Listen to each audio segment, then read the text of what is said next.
How to add Tron network to Trust Wallet. Hi everyone, welcome back to our channel. In this video, I'm going to let you know how you can add Tron network to Trust Wallet.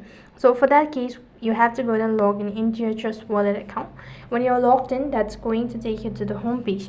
So from the home page, what next you have to do is you could either go ahead and tap on the search bar from the main page and type in Tron. When you actually do that, or when you locate Tron, you can just go ahead and locate that.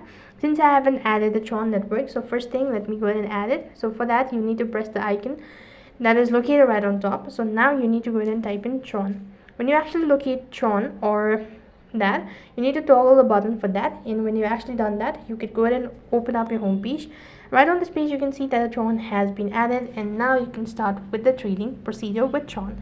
You can either start receiving or sending or buying or selling the Tron network. That is all for this video. I hope the video was helpful. Make sure to like, share and subscribe to our channel. Thank you for watching. See you in the next video.